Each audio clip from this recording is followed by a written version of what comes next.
Hello everyone, welcome to the YouTube channel The Knowledge Point. The Knowledge Point YouTube channel को आपण मानकु स्वागत। तो आमे एते जाए DC1 रो सब यूनिट गुडी को कवर करी आस्तले किंतु जेहेतु एग्जाम 26 रे अछि आपण मानकर तेणु किछि पिलांकर रिक्वेस्ट थिला जे DC3 रु किछि यूनिट आणंतो जेहेतु आमे DC1 रो किछि यूनिट ऑलरेडी पढ़ी सारलेनी DC3 रो किछि यूनिट एबे आमे पढ़िबा तापरे कौन करी ना मुझे भावुँ कि आपण मानक पई गोटे माराथन क्लास आनिबी जो थे सबू जाक क्वेश्चन थी आपण मैंने प्रैक्टिस कले एग्जाम पई यह हेल्पफुल हो पार। तेणु आज सेसन रे आमे DC3 रो यूनिट 1 जोटा कि अच्छी early childhood care and education in perspective ए विषय रे आज कौन पढ़ा। यूनिट 1 सॉरी DC1 रे मध्य आमे ए विषय सम्यक पढ़ी थिले तो यही सेसन रे मध्य DC3 रे पुणी या रिपीट करिछि किछि नुवा जिंस को नहीं। तो चलतु देखिबा एही यूनिट 1 रे कौन कौन कंटेंट रही। यूनिट 1 रे कंटेंट कौन अच्छी इंट्रोडक्शन पर scope of early childhood care and education ECC रो स्कोप कौन रही और रेशनल मूल लक्ष्य rationale for early child development intervention विषय पढ़ा। What should be done and some ECC programs outside India बाहर ECC प्रोग्राम केमती चली से विषय रे आज आम डिस्कसन करवा। तो एग्जाम जेहेतु पाखे अच्छे आम टे रैपिड जीवा। क्वेश्चन 1 कौन देछि अर्ली चाइल्डहुड को स्टेट ऑफ वंडर बोली कहा जाए कहीं। अर्ली चाइल्डहुड को आम कौन कहते स्टेट ऑफ वंडर कहीं कहते। ऑप्शन ए कौन देला शिशु सबुबले खेले। ऑप्शन बी प्रत्येक अनुभव शिशुपाई नुआ और आकर्षणीय। ऑप्शन सी देला शिशु भयभीत थाए। ऑप्शन डी देछि शिशु शिक्षालय जाए। यही ऑप्शन गुड़िक जदि आम देखुं स्टेट ऑफ वंडर माने कौन वंडर माने आश्चर्य होगा चकित होगा यही माने अर्ली चाइल्डहुड को स्टेट ऑफ वंडर ये कह जाए कारण तार जो प्रत्येक अनुभव जहाँ अर्ली चाइल्डहुड रे पिला जहाँ जहाँ अनुभव पाए ता निहात तापाई नुआ और से सब कौन होता है आकर्षणीय होता है। तेणु ऑप्शन बी हूँ आमर करेक्ट आंसर। एबे आमे जिबा नेक्स्ट क्वेश्चन को क्वेश्चन नंबर 2 ECC रो केयर अंश रे केउठी सामिल हुए। ECC रो फुल फॉर्म कौन early childhood care and education ए जो रहिला सी रहिला केयर रो केउठी सामिल हुए। ऑप्शन ए देला पोषण ऑप्शन बी स्वास्थ्य ऑप्शन सी सुरक्षा एवं ऑप्शन डी देला परीक्षा मूल्यांकन। जदि आम देखिबा ए केयर भितरे पोषण जाउची स्वास्थ्य भी जाउची और सुरक्षा मध्य जाउची किंतु परीक्षार मूल्यांकन करबा एटा होची केयर रे सामिल नुहे। तेणु ऑप्शन डी होची हमर राइट आंसर। एबे आमे जिबा नेक्स्ट क्वेश्चन को question number 3 early childhood development रे होलिस्टिक डेवलपमेंट रो अर्थ कौन। होलिस्टिक डेवलपमेंट कहले सामग्रिक विकास। सामग्रिक विकास कहले कौन बुझ माने सब प्रकार विकास को होलिस्टिक डेवलपमेंट बोली कहा जाए। जदि ऑप्शन देखिबा केवल बुद्धिगत विकास ऑप्शन बी केवल शारीरिक विकास ऑप्शन सी कौन देला शारीरिक मानसिक सामाजिक और भावनात्मक विकास ऑप्शन डी देला केवल शिक्षागत विकास। बारंबार रिपीट करी आसुची जोठी केवल थिबा आपण से ऑप्शन टी एलिमिनेट करेंगे केवल थिबा ऑप्शन टी केबे हेबो नाही जेहेतु सामग्रिक विकास विषय रे पचारिछि होलिस्टिक डेवलपमेंट तेणु शारीरिक मानसिक सामाजिक और भावनात्मक विकास को लेकिन ही होलिस्टिक डेवलपमेंट होता है। तेणु क्वेश्चन नंबर 3 रो ऑप्शन सी होची हमर कोन राइट आंसर। एबे आमे जिबा नेक्स्ट क्वेश्चन को क्वेश्चन नंबर 4 ECC कार्यक्रम रो मुख्य उद्देश्य कौन। जो ECC कार्यक्रम चलती तार मेन गोल टी कौन देखिबा। ऑप्शन गुड़िक कौन देछि ऑप्शन ए है परीक्षा पास ऑप्शन बी है आगुआ शिक्षा ऑप्शन सी है शिशुर समग्र विकास ऑप्शन डी देला पुस्तक शिक्षा। जदि आम ये ऑप्शन गुड़िक देखुंती ताहले ऑप्शन ए जो परीक्षा पास ECC कार्यक्रम कौन सी परीक्षा पास को नहीं हो न थाए आगुआ शिक्षा भी नुह पुस्तक शिक्षा मध्य नुह। ऑप्शन सी जदि देखुं शिशुर समग्र विकास जोटा आम प्रीवियस क्वेश्चन ले पढ़ुले ECC कार्यक्रम मुख्य उद्देश्य है कौन शिशुर सामग्रिक विकास बा holistic development. Question number 4 right answer है ऑप्शन सी। एबे आम जावा नेक्स्ट क्वेश्चन को क्वेश्चन नंबर 5 आर्ली चाइल्डहुड को क्रिटिकल पीरियड बोली कह जाए कहीं जो आर्ली ईसीसी रे जो आर्ली चाइल्डहुड रहिला ताको क्रिटिकल पीरियड बोली आमे कहीं कही थांती। ऑप्शन ए देखिबा शिशु असुस्थ हुए, एही पीरियड रे शिशु कौन हुए असुस्थ हुए। ऑप्शन बी देला ए समय अनुभव जीवन पर्यंत प्रभाव पकाए। ऑप्शन सी है परीक्षा हुए। ऑप्शन डी है शिशु खेले। आ गोटे ट्रिक कहूँ एटा समहाउ पॉसिबल सब क्षेत्र में ठीक हेबनी। जदि आप देखुं गोटे क्वेश्चन सबुठ बड़ ऑप्शन एटा गोटे माने कौन सिली ट्रिक बड़ ऑप्शन टी ही राइट आंसर होता है कि सबु क्षेत्र में नुहे।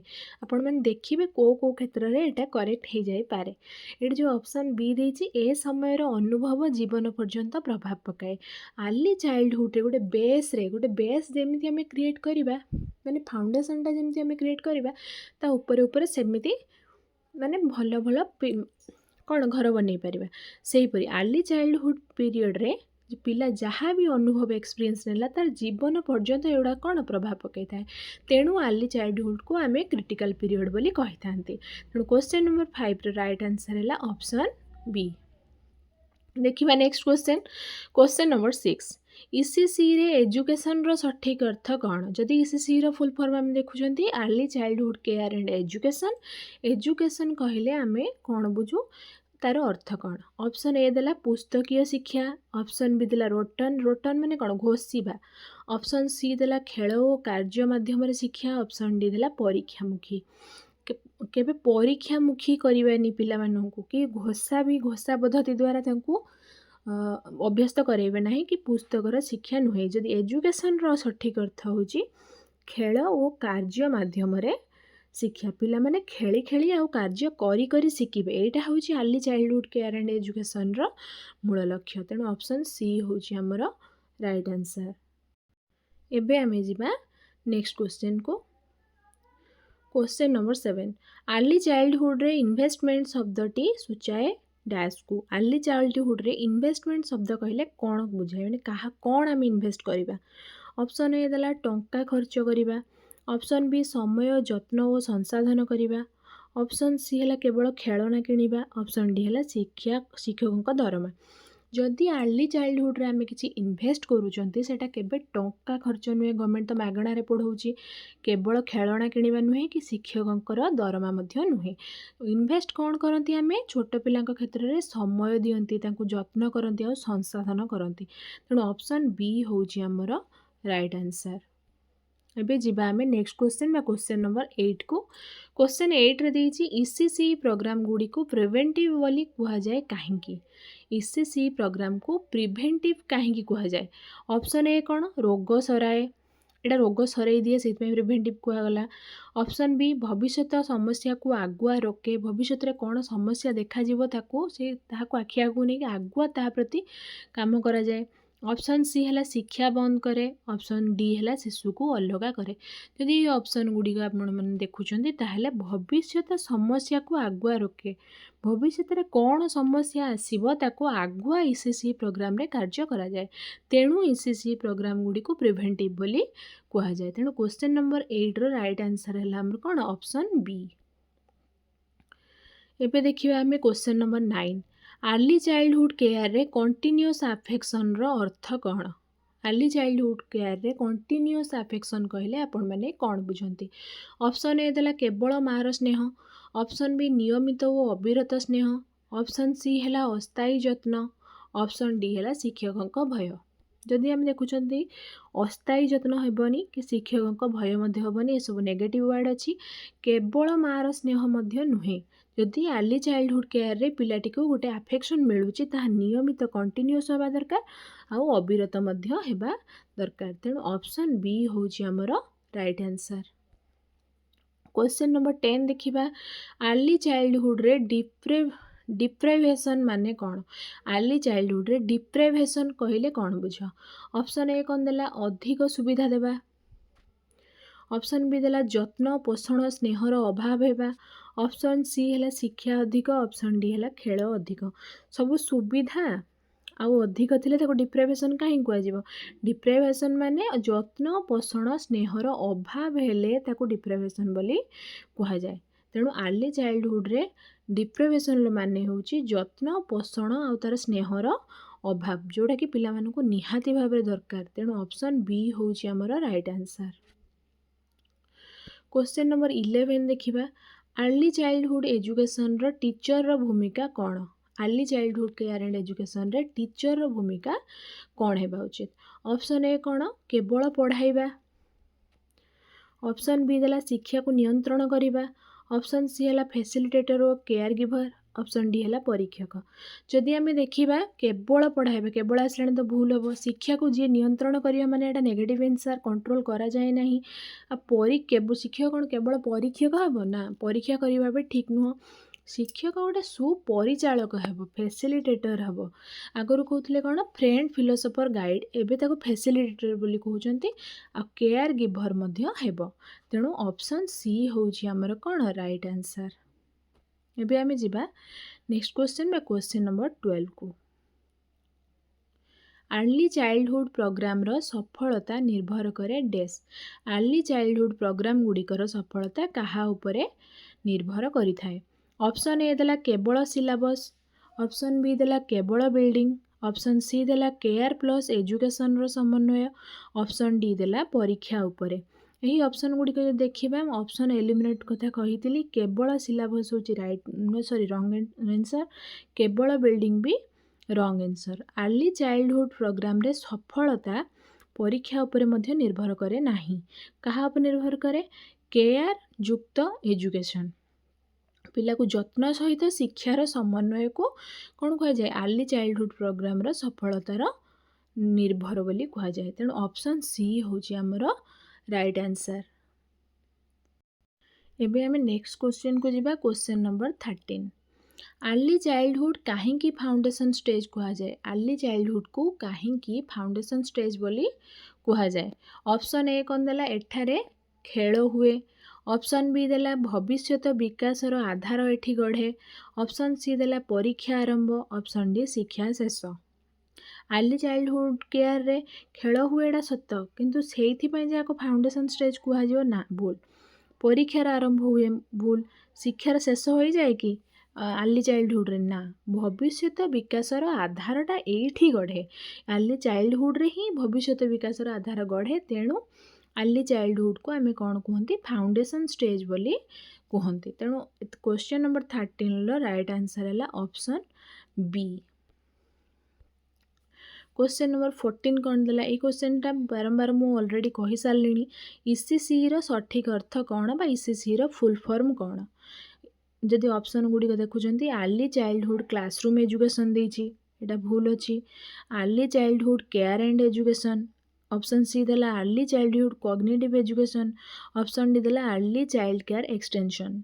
ईसीसी रो फुल फॉर्म है early childhood care and education. तेणु ऑप्शन बी होची हमर राइट आंसर। एबे जिबा नेक्स्ट क्वेश्चन को question number 15। Head start program केउ देशर ईसीसी कार्यक्रम।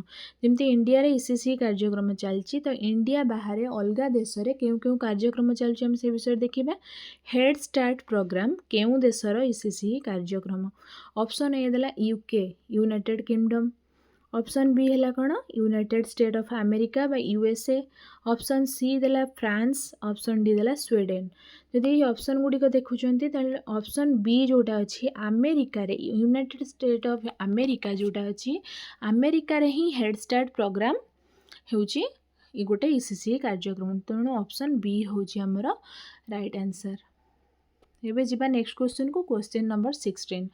नर्सरी स्कूल प्रणाली विशेष भावे केउ देश सहित संपृक्त। ऑप्शन ए देला यूएसए। Option B UK.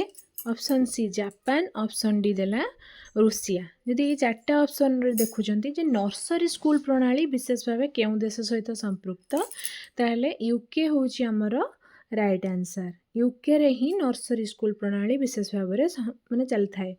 जीवा नेक्स्ट क्वेश्चन को क्वेश्चन नंबर 17। यूके रो नर्सरी स्कूल रे केउ विषय उपरे अधिक गुरुत्व दिया जाए। यूके रे जो नर्सरी स्कूल है केउ केउ विषय उपरे अधिक गुरुत्व दियागला। ऑप्शन ए कौन पुस्तकीय शिक्षा। ऑप्शन बी परीक्षा। ऑप्शन सी देला खेल और सामाजिक विकास, ऑप्शन डी देला रोटन बा घोषा पद्धति। पुस्तकीय शिक्षा परीक्षा और रोटन पद्धति नुह यूके जो नर्सरी स्कूल गुड़ाक अच्छी से खेल आउ तार कौन सोशल डेवलपमेंट बा सामाजिक विकास विषय रे अधिक गुरुत्व दि जाए। तेणु क्वेश्चन नंबर 17 राइट आंसर है ऑप्शन सी। एबे हमें जीवा नेक्स्ट क्वेश्चन को बा क्वेश्चन नंबर 18। किंडरगार्टेन धारणा प्रथमे केउ देशरू आसीछि? किंडरगार्टेन जो रही फ्रोबेलकर फ्रेडरिच फ्रोबेल देइथिले किंडरगार्टेन पद्धति एई धारणाटी प्रथमे केउ देशरू आसीछि? ऑप्शन ए है यूएसए, ऑप्शन बी है Germany, option C UK, option D Japan. देखिबा जदि किंडरगार्टेन धारणाटी प्रथमे आमर आसी कोठु जर्मनी रु ही आसीछि। तेणु ऑप्शन बी होछि आमर राइट आंसर। एबे आमे जिबा नेक्स्ट क्वेश्चन बा क्वेश्चन नंबर 19 को। किंडरगार्टेन रो मूल दार्शनिक धारणा कौन? किंडरगार्टेन रे जो मूल दार्शनिक धारणाटी कौन? जदि क्वेश्चन आसे किंडरगार्टेन किए देइथिले ताले फ्रेडरिच फ्रोबेल हबो। ऑप्शन ए देला घोषा पद्धति बा रोटन, ऑप्शन बी खेल माध्यम शिक्षा, ऑप्शन सी परीक्षा, ऑप्शन डी कठोर शासन। जेतोड़ा पिला मानक पई किंडरगार्टेन रो मूल दार्शनिक धारणा होची कोन खेल माध्यम शिक्षा। तेणु ऑप्शन बी होची हमर राइट आंसर। एबे हमें जिबा नेक्स्ट क्वेश्चन बा क्वेश्चन नंबर 20 आज सेशन लास्ट क्वेश्चन। जापान रो ईसीसी प्रणाली रो मुख्य लक्ष्य कौन? जापान रे जो ईसीसी प्रणाली चले तार मुख्य लक्ष्य कौन? ऑप्शन ए है आगुआ पढ़ा, ऑप्शन बी है शासन, ऑप्शन सी है सामाजिक शिष्टाचार और श्रृंखला, ऑप्शन डी है परीक्षा सफलता। यही ऑप्शन गुड़िक मध्यरु ऑप्शन सी होची राइट आंसर। जापान रे जो ईसीसी प्रणाली चली तार मुख्य लक्ष्य है सामाजिक शिष्टाचार और डिसिप्लिन बा श्रृंखला। तेणु ऑप्शन सी होची आमर राइट आंसर। एथि सहित आज सेशन टी ये सरी। तो ये DEC 3 यूनिट 1 आम कंप्लीट कर बहुत शीघ्र मु माराथन नहीं आसबि। जदि आपण मानक माराथन दरकार अच्छी ताहले कमेंट बॉक्स रे लिखिबे। मु DEC 1, 2 एंड 3 तीनटा जाक को कंबाइन करके किछि क्वेश्चन आनिबि तो जोड़ा कि परीक्षा रे आपण मानक पई हेल्पफुल हेबो। तो एथि सहित आज वीडियो को एठी एंड करूची। जदि वीडियोटी आपण मानक पसंद आस्ताए ताले लाइक करिवे, सब्सक्राइब करिवे आउ वीडियोटी को मते शेयर कर देबे। थरे थरे जो माने व्हाट्सएप स्टेटस रे भी रखंतु किछि पिला बेनिफिट्स पाइबे। तो आज सेशन को एठी एंड करूची। जय जगन्नाथ।